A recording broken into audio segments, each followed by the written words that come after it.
নমস্কার বন্ধুরা, তোমরা সবাই কেমন আছো? তো আমি তো খুবই ভালো আছি। আজকে আমি নিয়ে এসেছি তোমাদের জন্য আরও একটা নতুন রেসিপি। আর এই রেসিপিটা কিন্তু একটু আলাদা। আজকে আমি চাল কুমড়ো দিয়ে আলু দিয়ে বাটা মাছের ঝোল করব। তোমরা বাটা মাছের পরিবর্তে যে কোনো মাছ নিতে পারো। তারপরে কিন্তু আমি প্রথমে বাটা মাছগুলোকে কেটে পরিষ্কার করে জলে ভালো করে ধুয়ে নিয়েছি। তারপরে এখানে মাছগুলোতে আমি নুন আর হলুদ ভালো করে মাখিয়ে নিচ্ছি। নুন হলুদ মাখিয়ে নেওয়ার পরে কিন্তু আমি এখানে কড়াই বসিয়ে দেবো।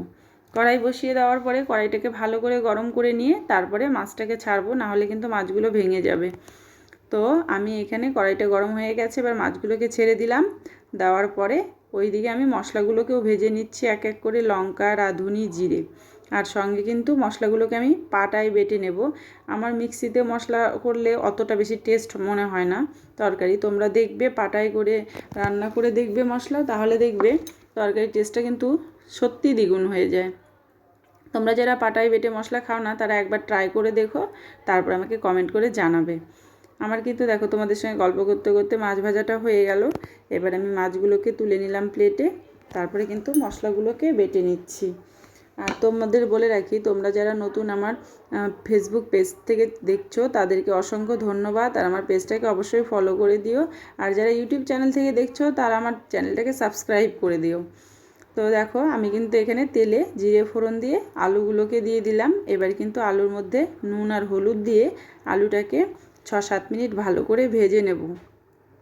আলুগুলোকে ভালো করে ভেজে নেওয়ার পরে আমি এখানে চাল কুমড়োগুলোকে অ্যাড করব। তোমরা দেখতেই পাচ্ছ আমার আলুগুলো কিন্তু প্রায় ভাজা হয়ে গেছে।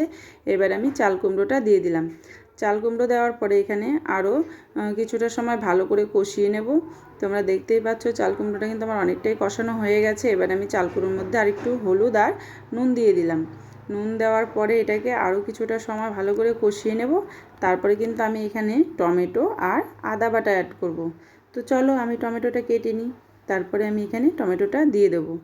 আর এইভাবে কিন্তু ভালো করে তোমরা কষিয়ে রান্না করবে, যখন রান্না করবে তবেই কিন্তু খেতে ভালো লাগবে, না হলে কিন্তু ভালো লাগবে না।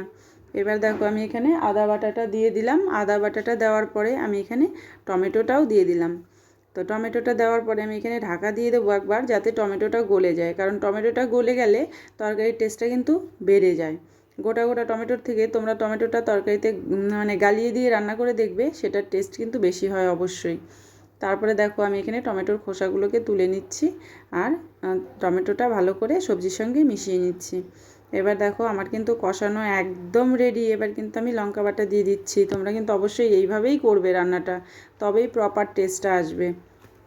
তারপরে আমি এখানে 1 মিনিট মতো নাড়িয়ে নিয়ে আমি এখানে জল অ্যাড করে দিলাম। জলটা অ্যাড করার পরে কিন্তু আমি এটাকে ঢাকা দিয়ে দিচ্ছি। এবার ফুটে ওঠার জন্য অপেক্ষা করছি। এবার দেখো মাছের ঝোলটা ফুটে গেছে। আমি এখানে বাটা মাছটা দিয়ে দিলাম। দেওয়ার পরে কিন্তু একটু নুন মনে হচ্ছিল লাগবে টেস্ট করে, তাই আমি নুনও দিয়ে দিলাম। এবার দেখো মাছের ঝোলটা কিন্তু একদম রেডি হয়ে গেছে। এবার আমি জিরে বাটা, রাঁধুনি বাটা দিয়ে ঝোলটাকে 2 মিনিট ফুটিয়ে এবার নামিয়ে নেব। তোমরা এইভাবে অবশ্যই বাড়িতে ট্রাই করবে, আর তোমাদের কেমন লেগেছে আমাকে কমেন্ট করে অবশ্যই জানাবে। তো আজকের মতো এখানেই রাখছি, দেখা হবে অন্য কোনো ভিডিওতে। টাটা।